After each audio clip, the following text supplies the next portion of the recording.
a Gottlieb System 80A MPU from game number 684, which is Amazon Hunt. I've removed U2 and U3. That's possible since they're socketed on System 80A games, which Amazon Hunt is. Amazon Hunt is a remake of the old electromechanical quick draw / fast draw.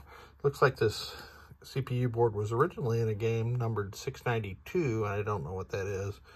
I have the Great Plains Electronics Quick Scan 80 connected to it. I'm going to power on, and I'll show you why this is an indispensable tool for debugging System 80 boards. You can see it's flashing F6, which means that U6 has failed, which is this rightmost 6532. So let's start with that. Here's another tool that's a great one if you're doing these kinds of repairs. This is the 6532 that I pulled out of U6. So I'm going to press the button to start the test.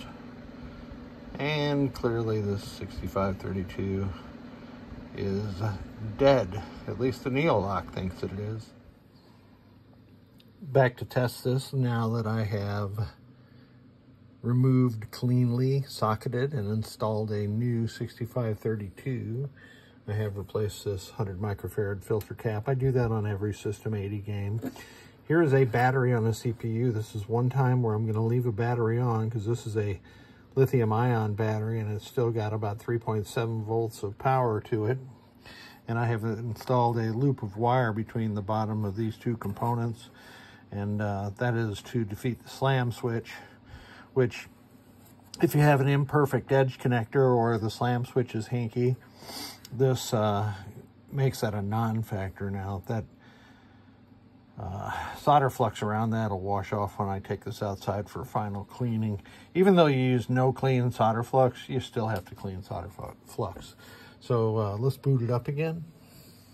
See what we got. The Quick Scan 80 does a quick test of U4, 5, and 6, and then it tests the 5101 RAM, and you can see it is failing. F1 means the RAM has failed, which is Z5, which is, oh, looky, an AMI 5101.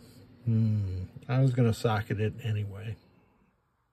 So here is that 5101 in my other Neolock tester. I have one that I dedicate to 6821s and 6532s, and the other one is dedicated to static RAM. So I have it set for 5101 already, and let's test it. This goes quickly. Not a surprise that IC is bad, so I have replaced it with a new machine pin socket and a 5101. I use a machine pin socket there so that if the client installs NVRAM, which also have machine pins, then you get a better mate there. So back to the Quick Scan 80. All right, new 5101. Let's power on.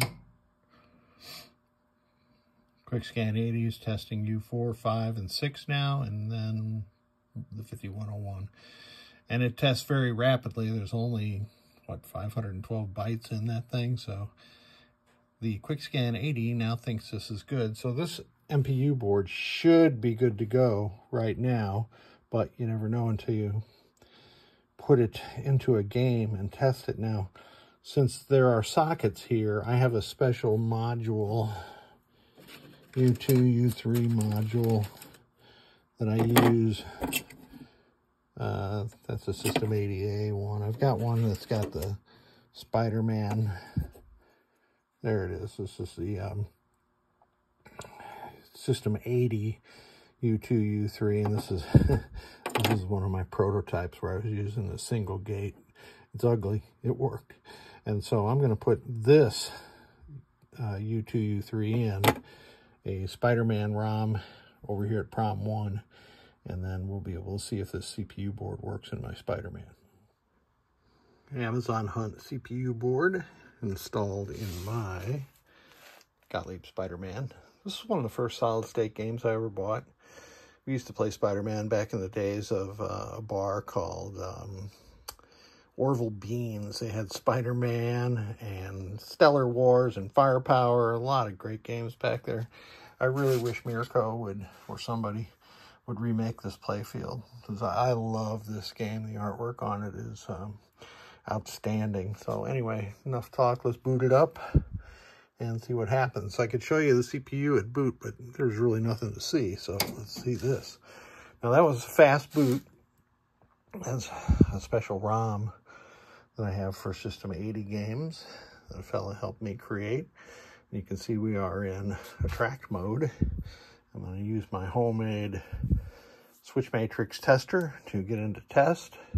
Actually, let's swing this closed and let's see what's on the displays. 042 is the ROM version that I just booted with, and all the displays have zeros on them. So let me get into test now. So the first press is getting into test, and then I'm going to press the simulated credit button to get into lamp test, and you'll hear a relay.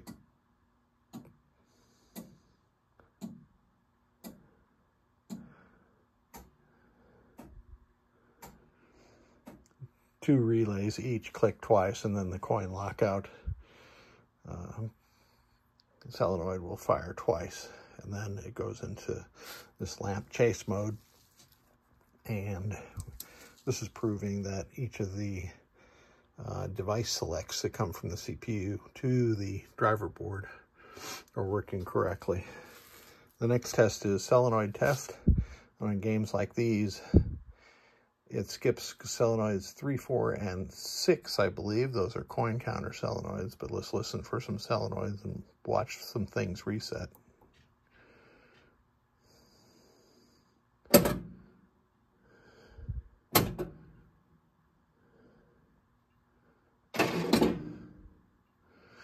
Well, it missed a couple of them right there, so I'm going to have to investigate that. Let's see. That is very strange. I'm going to run the test again.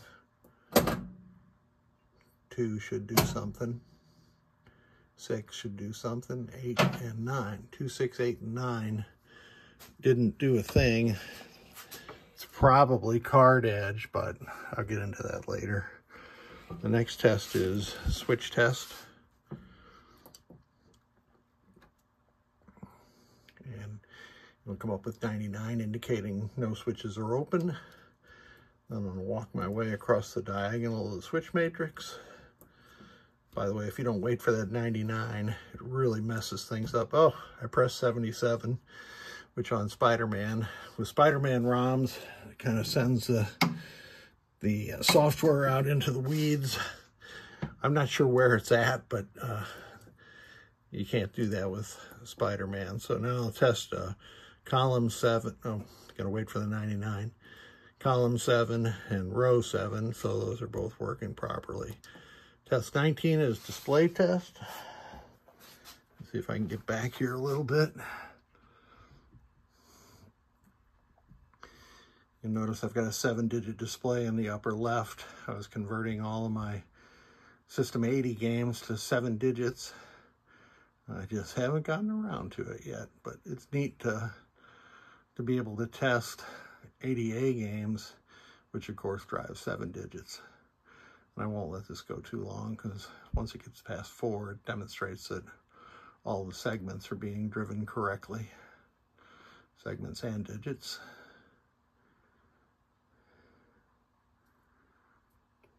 I do like to see that all the 1s are being driven correctly, so let me restart the test by pressing the credit button.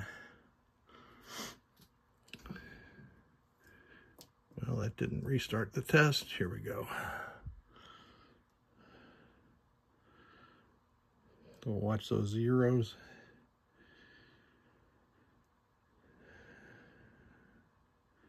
And now the 1s, which on the 6 and 7-digit displays is segment H. So those are working just fine. And the next test is test 20 is the memory test. And 99 indicates a good test. So That was coils 2, 6, 8, and 9. Let me reseat some edge connectors, and I'll be right back. So here you can see why edge connectors on and repinning of Gottlieb games is so important. Let me run solenoid test now that I've just reseated, what is it, J4. Well, all right, back into test, solenoid test.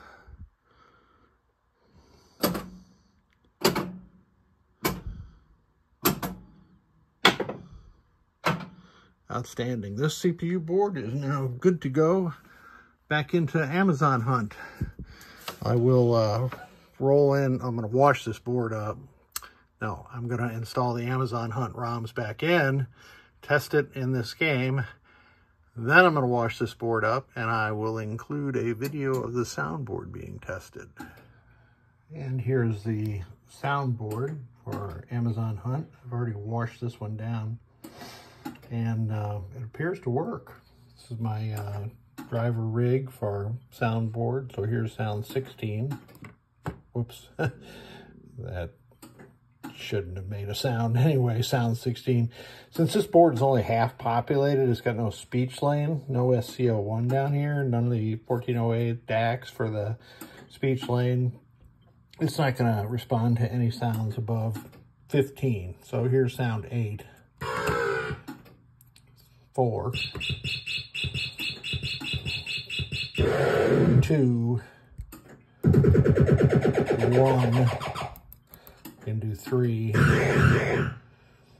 already did 4, let's do 5, here's 15, 14, 13, 12. You can see there's some overlap. I'm sorry, this is 12.